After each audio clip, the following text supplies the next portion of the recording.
dasar menulis yang mencakup menentukan ide judul, membuat kerangka, dan mengembangkan kerangka secara detail dan panjang merupakan langkah-langkah fundamental dalam proses menulis yang terstruktur. Setiap tahap memiliki peran penting dalam memastikan tulisan yang dihasilkan jelas, terorganisasi dengan baik, dan efektif dalam menyampaikan pesan atau informasi. Berikut adalah penjelasan mendalam dari tiap tahap tersebut. 1. Menentukan ide judul. Menentukan ide atau judul adalah langkah pertama yang sangat krusial dalam proses menulis karena judul akan memberikan gambaran kepada pembaca tentang sebuah judul yang baik mampu menarik perhatian membaca sekaligus memberi informasi yang jelas mengenai apa yang akan dibahas dan meningkatkan daya tarik tulisan. Contoh, jika topik yang dipilih adalah pengaruh media sosial terhadap remaja, maka judul yang baik bisa berubah dampak media sosial terhadap perkembangan mental remaja. 2. Membuat kerangka. Kerangka adalah rencana atau struktur dasar dari tulisan yang akan dibuat. Kerangka bertujuan untuk mengorganisir ide-ide utama dan memastikan tulisan terstruktur dengan baik. Dengan kerangka, penulis akan lebih mudah mengembangkan tulisan secara sistematis dan menghindari kebingungan saat menulis.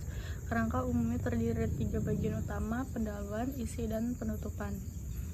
Langkah-langkah untuk membuat kerangka. Pendahuluan. Di bagian ini, penulis memperkenalkan topik atau tema yang akan dibahas. Pendahuluan juga harus menjelaskan alasan mengapa topik tersebut penting dan relevansinya dengan pembaca. Pendahuluan bisa mencakup latar belakang masalah, tujuan penulisan, pertanyaan penelitian jika ada, tesis, statement, atau rumusan masalah.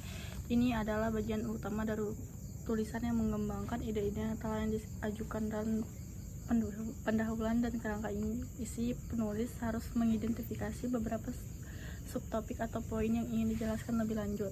Misalnya, dalam topik tentang pengaruh media sosial, subtopik bisa mencakup pengaruh positif media sosial, misalnya sebagai sarana edukasi. Pengaruh negatif media sosial misalnya dampak terhadap kesehatan mental. Peran orang tua dan sekolah dalam membimbing penggunaan media sosial.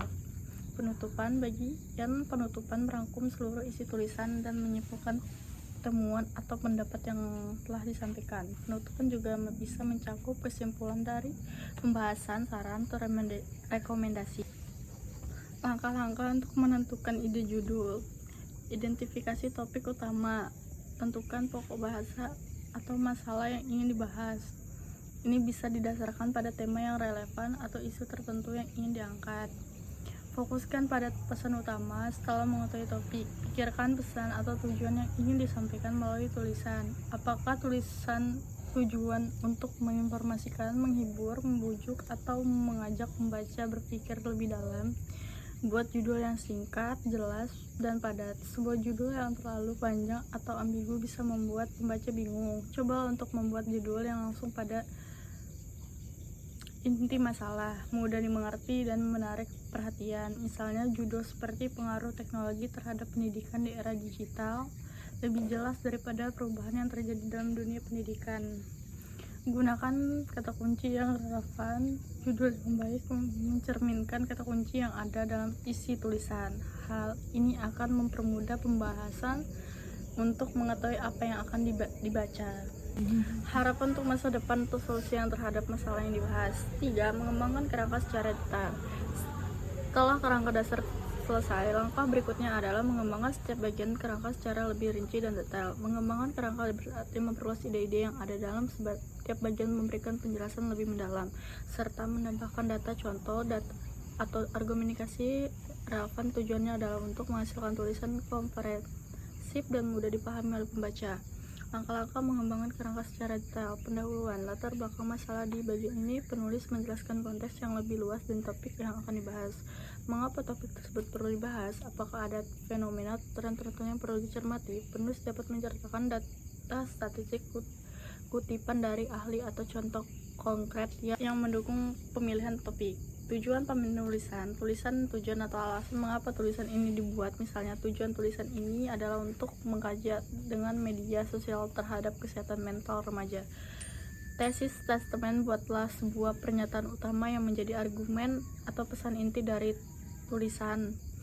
Tesis statement ini akan menjadi dasar untuk pembahasan di bagian ini. Contoh, media sosial memberikan dampak yang signifikan terhadap perkembangan psikologis remaja, baik positif maupun negatif.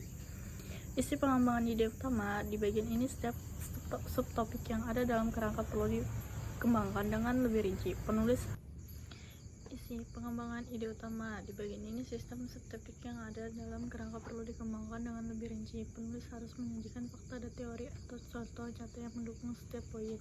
Misalkan jika mengembangkan subtopik yang tentang pengaruh positif media sosial, penulis bisa menjelaskan bagaimana platform seperti YouTube atau LinkedIn digunakan untuk pembelajaran dan pengembangan keterampilan.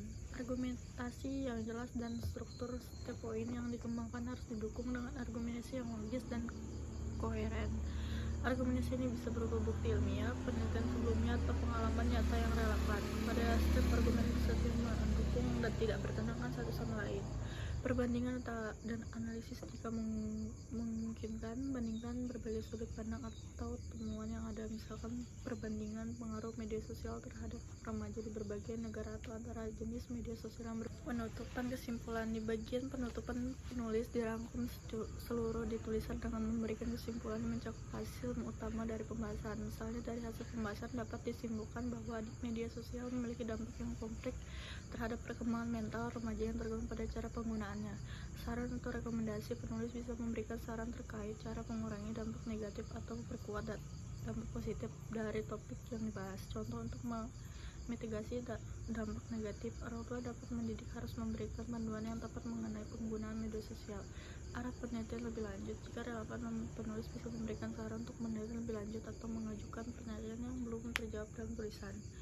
Kesimpulan, dengan mengikuti langkah-langkah dalam menentukan ide judul, membuat kerangka dan pengembangan kerangka secara detail, penulis dapat menghasilkan tulisan yang terstruktur dengan baik dan komparatif. Proses ini tidak hanya membantu penulis untuk lebih fokus dan efisien dalam menulis, tetapi juga memastikan bahwa pesan atau informasi yang disampaikan dapat diterima dengan baik oleh pembaca. Sekian dan terima kasih. Kurang lebihnya mohon maaf.